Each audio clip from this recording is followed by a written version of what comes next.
wonderful and exciting morning once again, dear listener. And thank you for joining us yet of another exciting continuation of the Neighborhood Radio program. And at this particular moment, I'm having a conversation with the Executive Director, Education Hope Foundation, Charles Mubambe.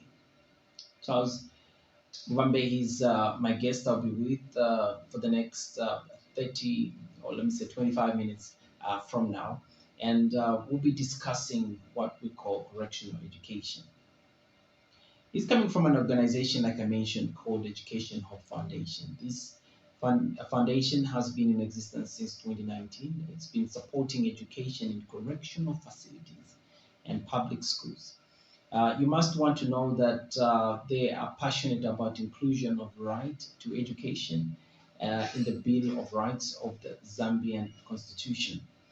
We'll discuss a lot of things, obviously, you know, a lot of everything to do with education, but focusing more, seeing that we are celebrating 57th birthday this weekend, which is very amazing, and we're excited about being 57 as a country. We want to focus on the strides that we've done as a nation as far as education is concerned.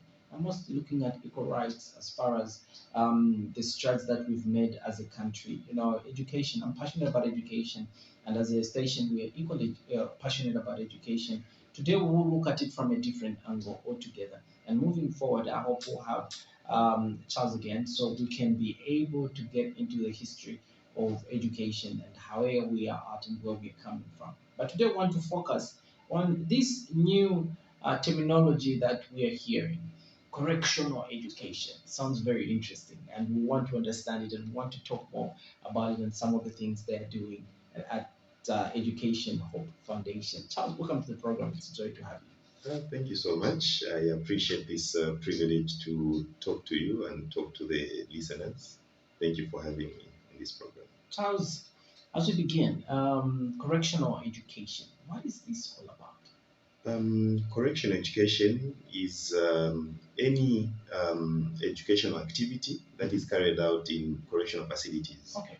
To the inmates. So that correctional activity could be vocational education, literacy program, as well as secondary, tertiary education. Okay, so in the nutshell, in the layman, I know that some of these terminologies we've refined them with time, but for the sake of the majority of us that might not have these, you know, terminologies. So you're saying it's education that is being done in a prison. Yes. So it's I could say it's coupled with so many branches. Okay. Okay. We can't say just education because we will just think of how things are carried out in public schools. Okay. But when you talk about correctional education, we talk about vocational education, which is more to do with skills. Okay. The skills part of training.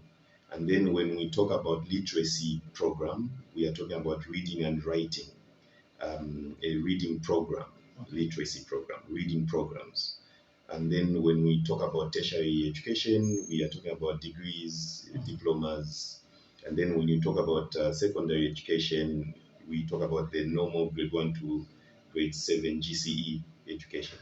So all those are coupled into correctional education, which is offered in correctional facilities. Why should people that are incarcerated be allowed, you know, to have education?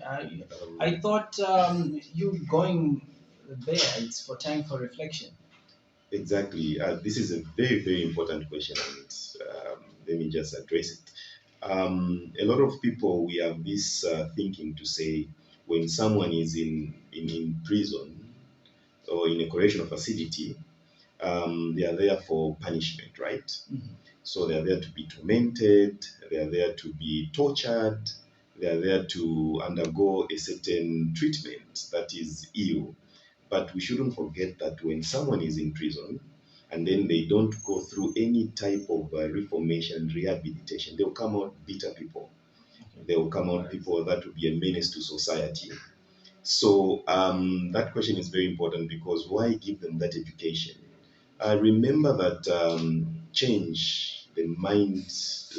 mindset change happens in the mind. Okay, for someone to change in the physical, first it has to start upstairs in the mind. So once someone changes in the mind, it means that even their behavior and their attitude will change. So when that doesn't happen, then someone will recidivate back into prison. That's why now the recidivism rates go high. So, which means that the future security of the nation is at stake because you have people that are going back and then you have people that are committing more crime. So, indeed, education is there to transform the mind and transform their behavior, transform their attitude, so that by the end of the day, they become law abiding citizens who are respectful and responsible. In this correctional education you're advocating for, are you saying that the inmates are the ones who will be paying, who will be paying for for their education? We have other partners that pay for the education, and also government is doing what it can to ensure that they receive the education that they need. But the ultimate alternative budget that they have in correctional facilities is not sustainable and stable.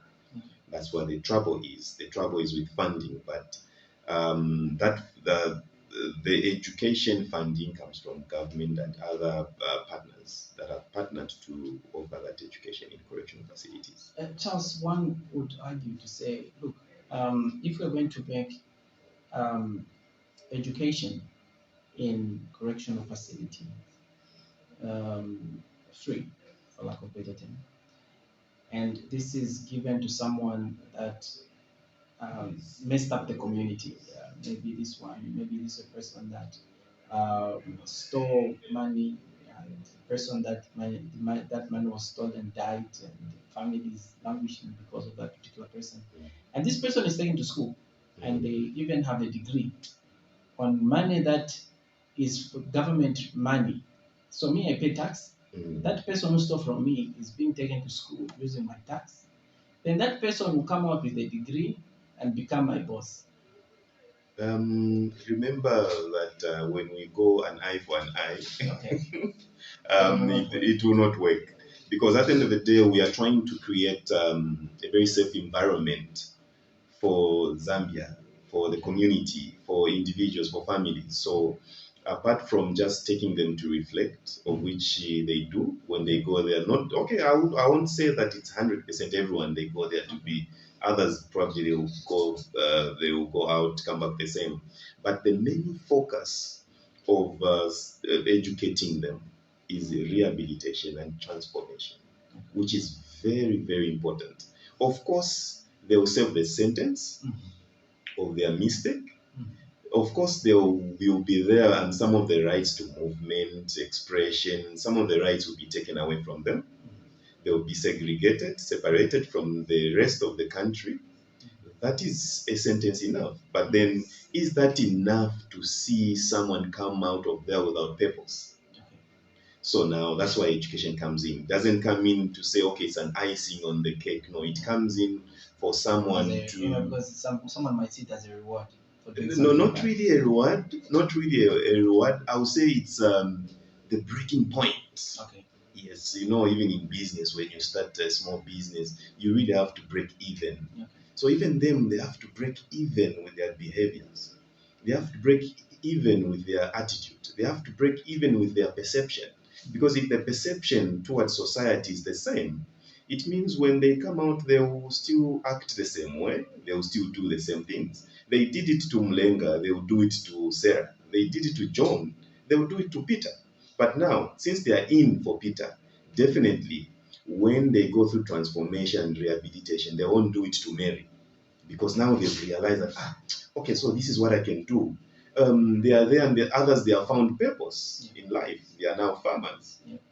Others, they have companies. Others now, they are now paying tax through their businesses that they have. So really, once they go there and then they are educated upstairs, because the education is not just physical, it starts in the mind. So once they are equipped in the mind, it means that in the physical, they'll be able to do much more that they can offer to society. So now, when it comes to rehabilitation and transformation, look at this. They have to first individually they change, and then when they come out, they'll support their communities, they'll support their own families, which is beneficial. They won't even go and say sorry for what I did. Others they can die saying no, I never did that. I don't care. But then when they are there, there's that realization. When they are there, they'll be conversant with the law. They'll be able to present their cases well, which is beneficial to the nation because it's all about public safety at the end of the day. Right. The reason I was asking all those questions because these are questions that Exactly. the community would want to know. How are you going to change the mindset of the community to understand that simply because someone is incarcerated does not mean their life comes to an end. They can still Yes. achieve something. These are our brothers, these are sisters that we need. How are you going to change that mindset? Help you change your mindset. I love the questioning. I love your questioning very much because I remember the time I was on a certain media house and then we were discussing the same message. There was so much resistance. So I really relate, and there's too much stigma towards the people that are reintegrating into society, which is very true. So the mindset for them to change, it begins with educational foundation and One Love Radio. We have to sensitize. We have to send out the message to say, these people, this is what is happening to them once they reintegrate. This is what they need. I don't know if you've seen in the Western countries, once someone comes out of the correctional facility, the families are outside waiting for them to embrace them. The society is there. The community, their communities, they throw a party because now that person has transformed and they are with their families. So really, it has to start with us who are outside here. Educational foundation, other organizations, media houses, we sensitize, we make the people understand the message. We let them know that stigma will only add more harm to those that are reintegrating into society. Because once they are there, they reintegrate into society, and then there's that stigma, they'll reoffend and then go back into the correctional facility, which isn't good. All right, it's 19 minutes past the hour of 10, and it's always a joy to have you tune in to One Love Radio Education Hope Foundation. Charles is our guest today, coming from Education Hope Foundation. He's executive director there, and we're excited to have him in that studio. And I know this is a very big topic which we can talk about for another an hour. But allow me to quickly jump and talk about other things that you do. You just don't focus on correctional education. You also are interested in the quality education of public schools and just schools generally. How has that been? Looking at our education system, just a few days ago, um, I had a mother that called me. She's 80 something from Western provinces. She was complaining about education system, and she felt that she's a grade 9 dropout, and you cannot compare her level of reasoning with a grade 12. That's true. For you as an organization, why have you taken so much interest in looking at the quality of our Zambian education? Well, I don't know whether I should look at it from the founder perspective or from the people perspective. From the provocative side. From the provocative side. Okay. So, okay, I will say that we're in a mess. We're in the mess when we talk about the education system. When I was in secondary school, I saw these loopholes happening, and I was like, how can I contribute to this nation? And then it took a long time for me to found educational foundation, of which it has been my passion for it to make sure that the quality of education that is offered is really fine. Yeah. Okay, but when we talk about the education system, I think what really has to happen first is the curriculum. We need to work on the curriculum, because if you look at it, I learn biology, I learn science, I learn maths, I learn English, religious, literature, everything I learn. But at the end of the day, maybe I will just be a doctor or I'll be a lawyer. So why not learn only subjects that are relevant to my career and branch off as young as I'm in grade 7, maybe probably grade 8. I branch off from there. By the time I'm done, I'll be an expert. When I go to university, it will just be an icing on the cake. Wow. You know, you are you're stepping on my toes so much that you know I have a lot of questions to ask you, but I will hold on that one a little bit. I'll hold on that one. Let me. It's pending, but I'll keep it a bit. It's pending. I'll keep it. Let me push I have you. a second thought. Let me push you on this one. Okay. Charles, has it really bothered you? I was talking about this same week. This is why this is how painful what you're talking about is doing. Yes. I was talking about this thing this last week.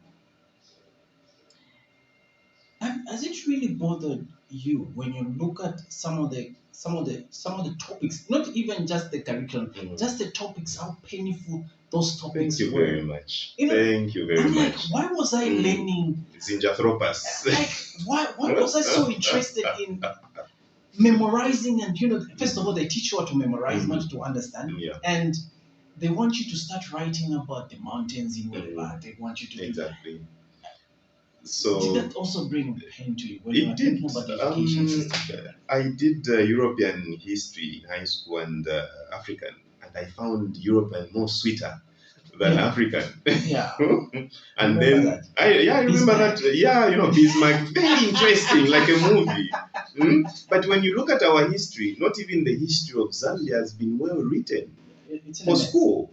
Yeah. So we have missed out something here. Our history cannot really well be traced. For you to trace it, you have to talk to probably historians, or your grandmother was there, they will explain. But really, that history that we deserve to know, it's not there. So all this has to be worked on, you see. And then it has to do with what we need to propose to government. And I think we are also with our colleague, and the organization that we have partnered with, so that will be taken up, and we are pushing that agenda to have the curriculum worked on. Wow, that's very interesting. What other areas are you looking at apart from the curriculum, the subjects, and Subjects, looking at the quality? quality begins with the teacher. Yeah. Okay, but if you look at what is happening with the teachers, the support and everything, it all comes back to the budget. Yeah, the budget is not sustainable enough for it to support education. So now, our proposal as Educational Foundation is to have an education levy. If education must be free for all, it has to come from a place where it's sustainable and stable. So we are saying the government must come up with an education levy. If there can be TV levy, let there be education levy. It should be there. If you look at South Africa, they have what they call skills development levy, where the employer deduct just a small amount from 1 to 4%, which is deducted from the employee, and even them they add. And then once they add for a period of time, they will take the employee to school, so that the skill that the company is lacking will be there in the company. So that is good. Tanzania is doing the same. Canada, they have an education levy there. So even us, we can look at any model that we can work on, and then we achieve this sustainable development, sustainable, stable budget.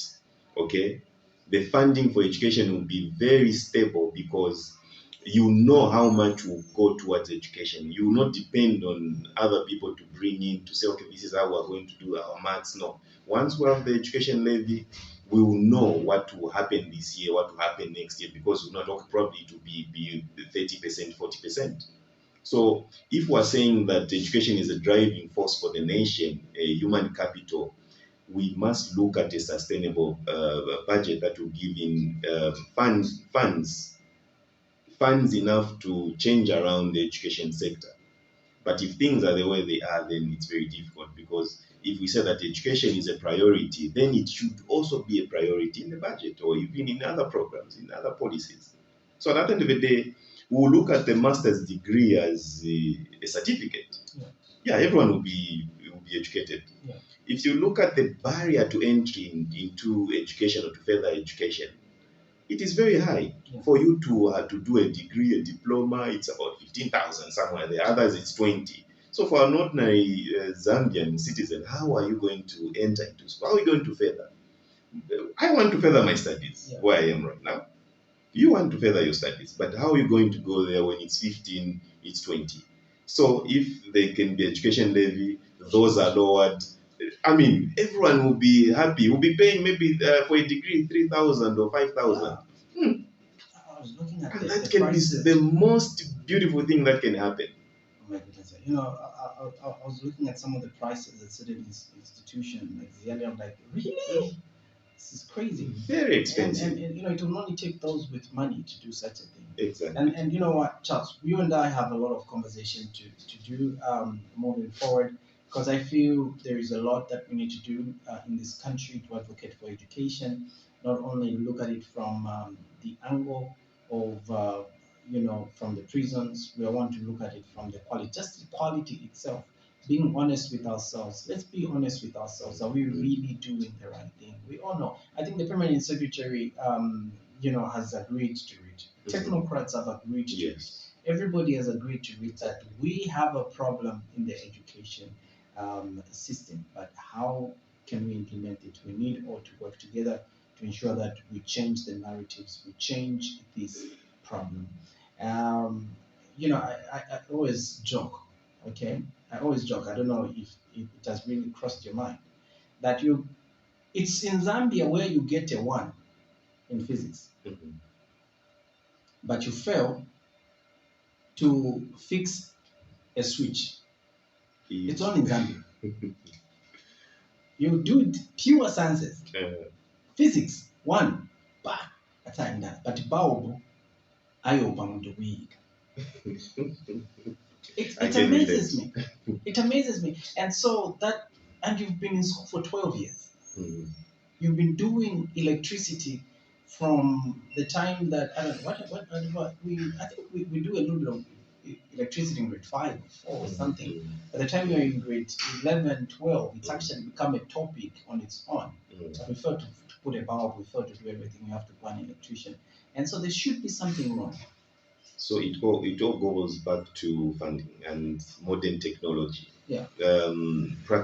Practicals. Yeah. So if there can be more funding where all those equipments that are needed for the school, I think everyone will do the practical part apart from the theory. Yeah. So it's more theory based. The curriculum is more theory based than practical. But if you go to other private schools, they do both practical and theory. So once we work out on the funding part, we are good to go. And we are so hopeful and happy that the new government is a listening government. So good things are yet to come. And are you anticipating the free education? Okay, that's free.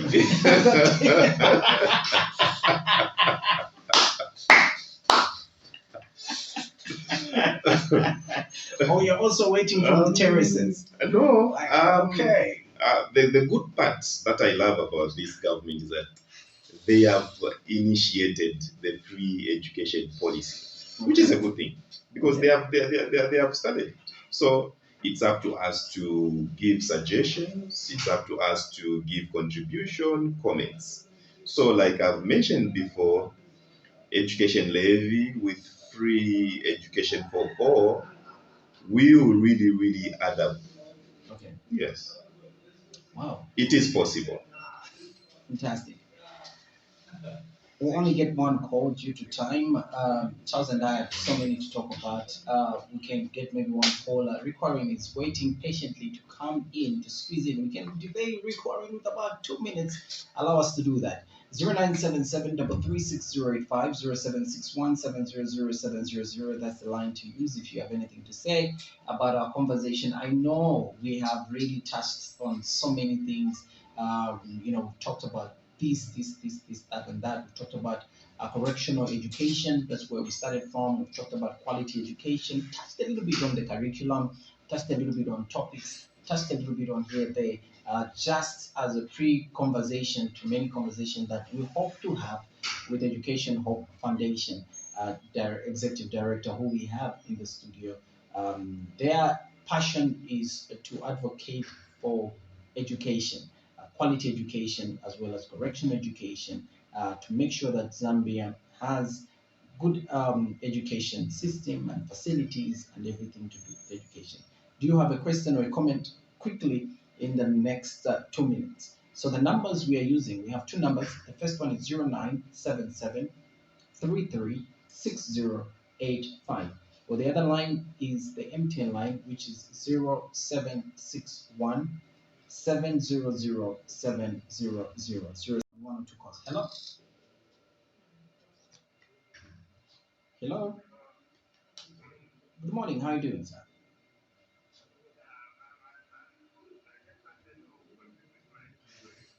Please, sir, go ahead.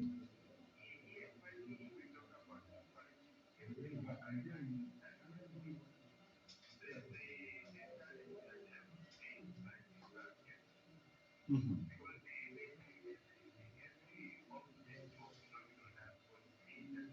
Mhm.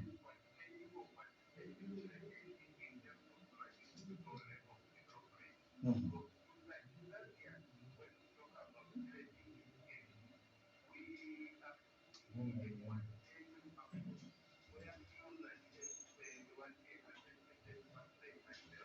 Yeah.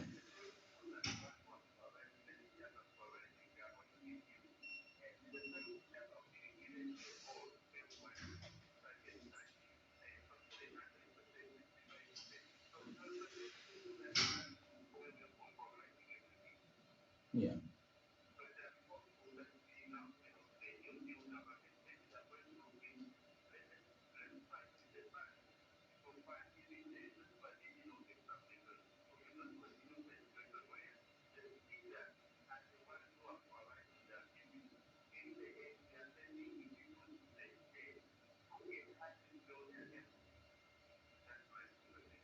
Thank you so very much. And your name, sir? Sorry, before always go on, but thank you so much. I've picked up your name right at the beginning.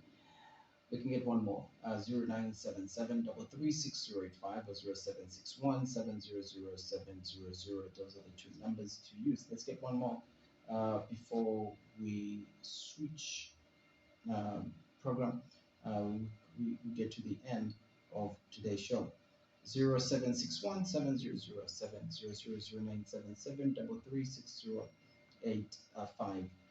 Those are the lines to use. Thanks so much for all the messages that have been sent. Um, we're grateful and thank you and thank you and thank you and thank you. But we want to get a voice call. Instead, we missed that one. 0977 336 or 0761 That's the line to use. Okay, time is running very fast. So, your comment. My comment is that we all Zambians have noticed, we have seen, and then it's just time to implement through the new government that is there. Yes. And he raised a very pertinent question. Just 30 seconds between quality and quantity. What is here about the 87% pass rate? Well, all those they come back to quality because quality has to come first. Yeah. and then quantity. So quantitative kind of education is not really good, but that is happening as a result of not having a lot of school infrastructure. So a lot of pupils, students, they are congested in one class, they are congested in one school, of which if we had a lot of schools built around the country, there will be a lot of, small size teacher pupil ratio will be improved. But all that all comes back to what we were saying, funding. Funding. We'll talk more when we come back. The budget will be presented, and obviously, there are a lot of expectation for you. Just 15 seconds. What's your expectation in the education sector as the budget will be presented next week? My expectations are high because the new government, they've spoken much, they've campaigned much about the free education policy, and then they have re-emphasized about education and health being their backbone of the government formation. So I'm hopeful that the budgetary allocation towards education will be higher than it was last year. Charles, thanks